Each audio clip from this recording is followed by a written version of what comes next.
Du Saint. Aujourd'hui, un mot difficile, l'indulgence. Qu'est-ce que l'indulgence? Il n'y a pas de limite à la miséricorde de Dieu, parce que la miséricorde de Dieu est infinie.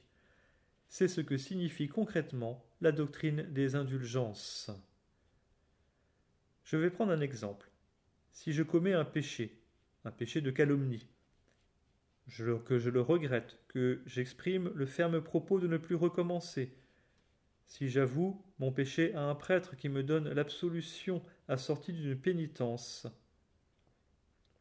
je suis pardonné de mon péché. Mais la calomnie continue de se propager, et je ne peux pas complètement réparer ma faute. C'est là qu'intervient la solidarité familiale de l'Église. En effet, l'Église est une grande famille, dont le trésor est le Christ, entouré des prières de Marie et de tous les saints. Dieu a donné à son Église de la terre le pouvoir de distribuer les biens de famille à ceux qui les méritent. C'est ça les indulgences.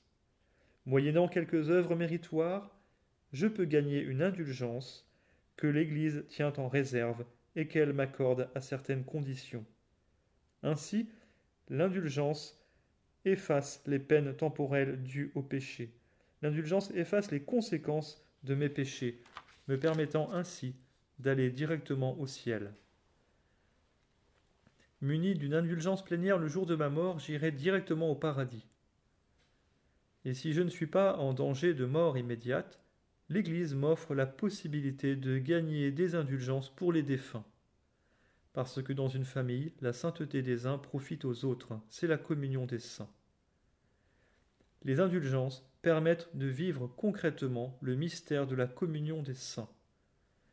Voici les 4 conditions habituelles pour gagner une indulgence: être en état de grâce, prier aux intentions du Saint-Père, recevoir la communion eucharistique et accomplir une œuvre indulgentiae.